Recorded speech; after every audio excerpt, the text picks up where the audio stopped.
Damdamag Radyo Sagada.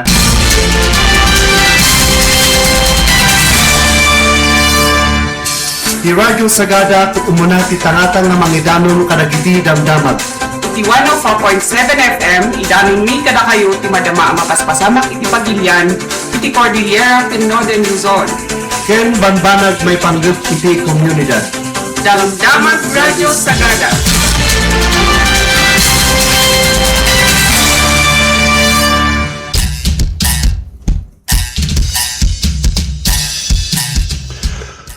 Ngayon banggag sa papapagayam gagayam, siyak naman yung arafi nga mga ibingay, kadagiti sa magmamano at amdamag ita nga aldaw, wino iti aldaw iti biyarnes.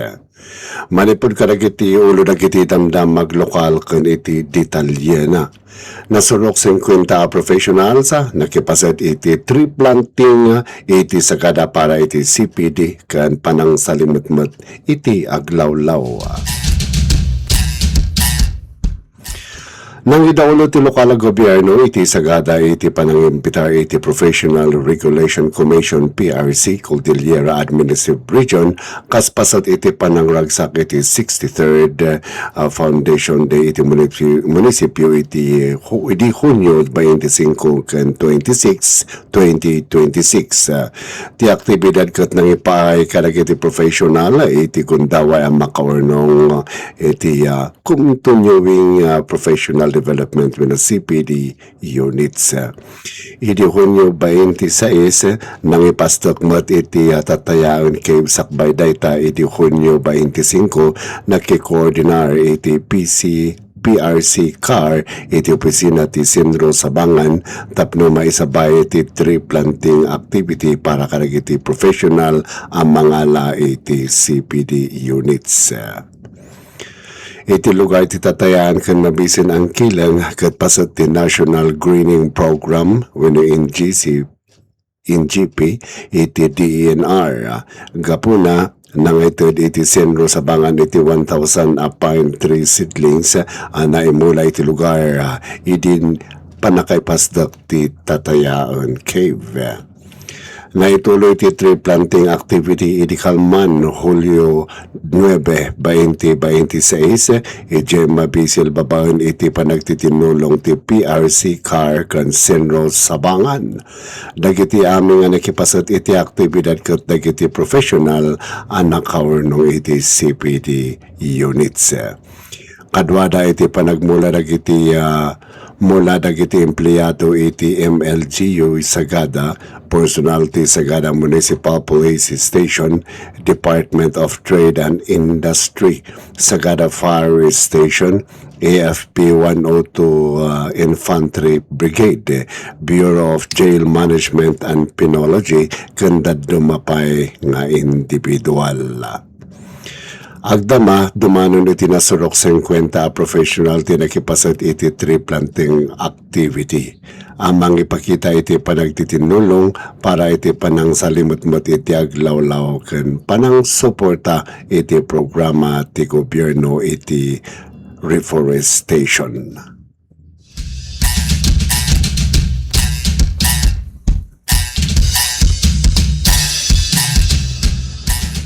Iti daduma lokal adamdamag iti MDRI mo sagada ng rugi iti Disaster Resilience Month activities guides can responders na alasan iti rescue winunay angkat iti rescue training.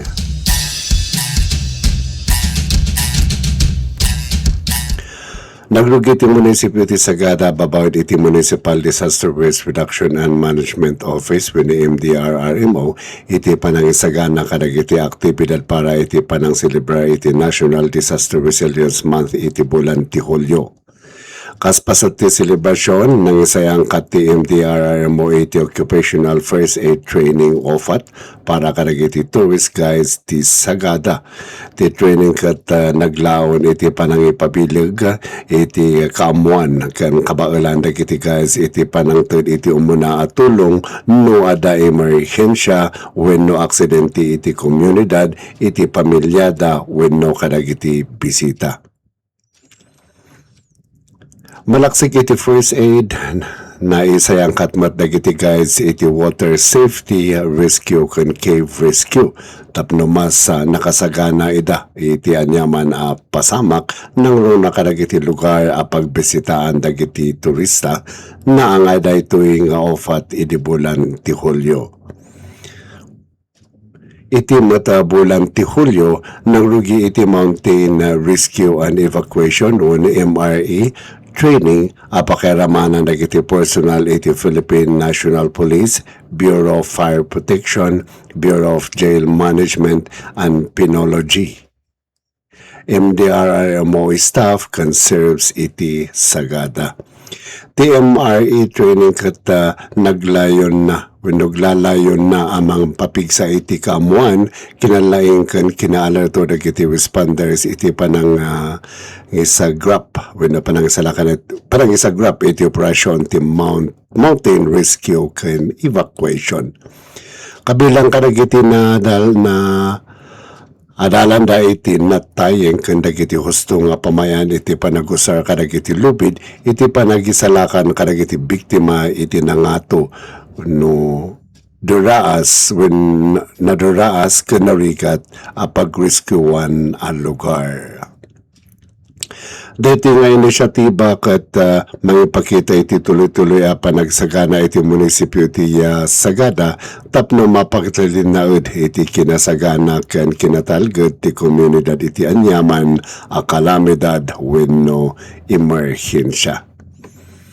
Naitid dagiti training iti Kanipaw Evacuation Center iti munisipyo ti Sagada.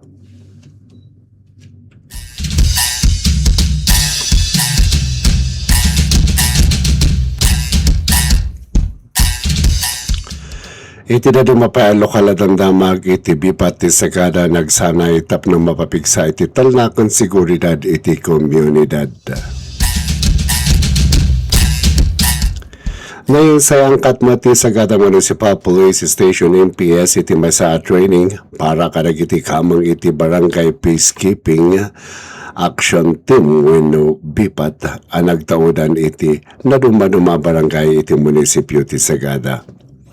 Iti panagsanay yakat na angay kaspasat iti panangipatungpal iti Memorandum Circular si Department of Interior and Local Government DILG kabilang dito iti DILG Memorandum Circular number 2009-31 ang mga ibagbaga iti panakaipasdak iti pipat iti tunggal barangay ken iti Memorandum Circular number 2003-043 ang mga ipapaay kadagiti pagalagadan iti administrasyon ken panangi professional kadagiti barangay tanod ang nairaman iti bipat. Tibi bakat bukulan dagiti nasuro dagiti na isuro a voluntaryo iti komunidad at tumulong iti panang mintina iti talna ken lintag panang suporta iti crime prevention panang sungbat kadagiti emerhensya ken calamidad kas umunang responders ken panang tulong kadagiti otoridad iti panang ipatungpal iti lintag ng runa kadagiti rural a lugar. Nang ipangpangro namat iti panagsana iti capacity building ken professional growth dagiti bipat. Kabilang dito iti panangipasda kadagiti regular training program tapno mapagtalin na iti kinaepektibo dagiti volunteers panangitagay kadagiti gender sensitive, child friendly ken kultura amay patag panagserbi iti komunidad ken panangitandudo iti agtultuloy a panang sursuro tapno makasango kadagiti agbalew akarit iti komunidad. Babawan kadagitoy a panagsanay namnaman ti Sagada MPS ang mapapigsa pa iti panagkaysa dagiti barangay volunteers ken kapulisan iti panang salaknib iti talna kinatalget ken kinapardas ti panagserbi kadagiti umili ti Sagada.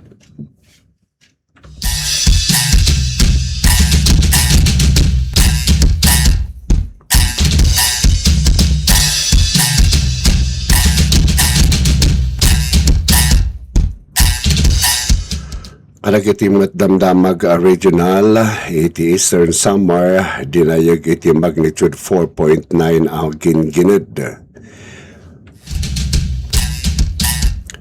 Dinayag ti magnitude 4.9 agin ginad ti abagatan alao ti Balangiga, Eastern Samar, idi Biyernes, July 10, 2026.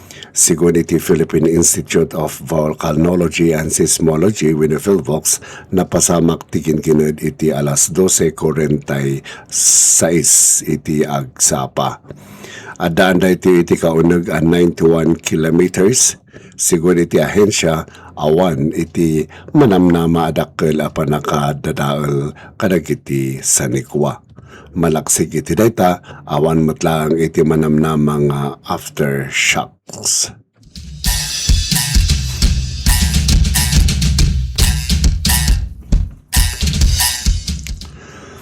Iti dadumapay kanayunan iti lokal adamdamag iti pamabasol kontra iti patong buhay mining project sa Jay Kalinga in Libak iti Balatok Kalinga Tribe Incorporation no BKTI.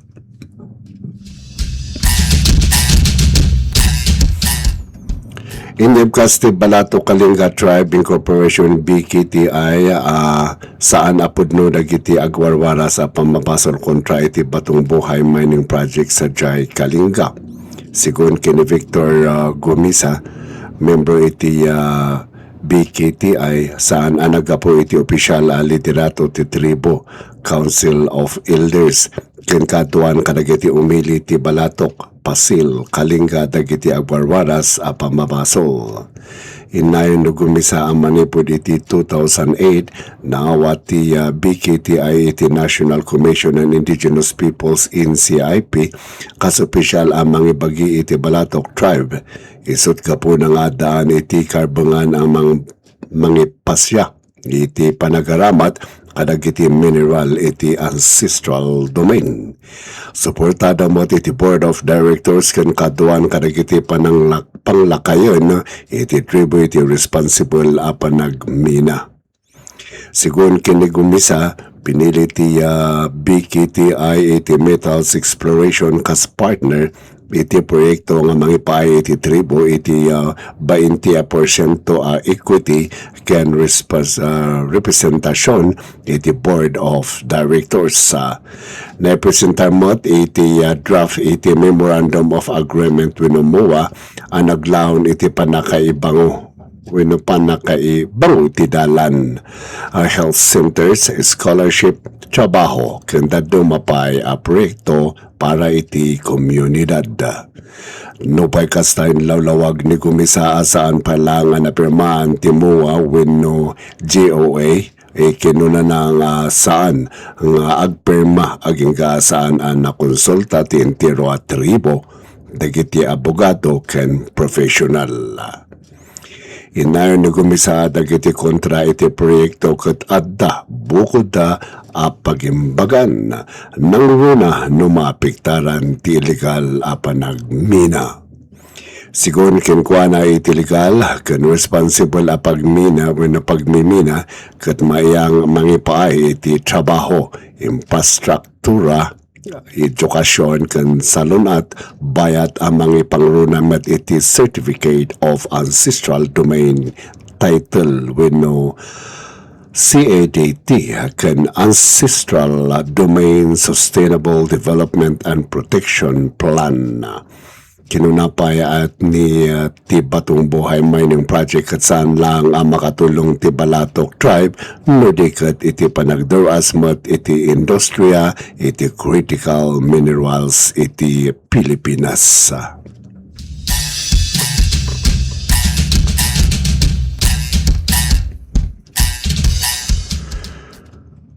Ikanayonan pa'y nagiti damdamag lokal iti kasasad ti syudad ti Bagyo kalpasan iti magnitude 4.5 ginginod na talgod DRRMO car.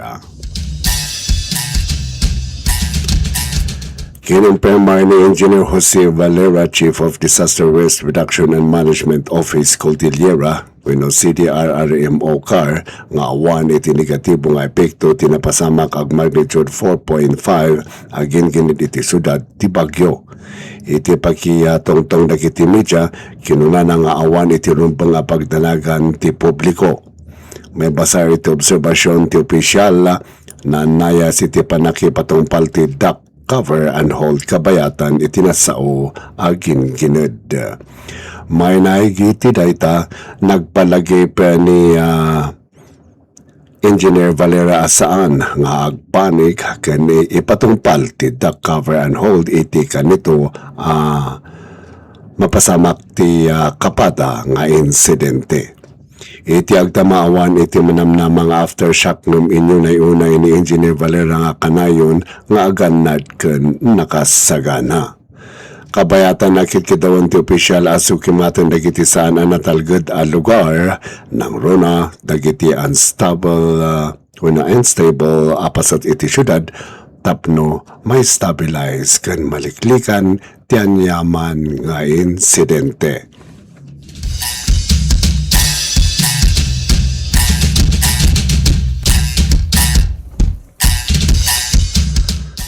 Naimagmanan nga sa pakinel tao kada kayo amin so data iti may padanon tayo adamdamag itang oras naimbagmanan nga sa pa ken aldaw kada kayo amin nga awan labas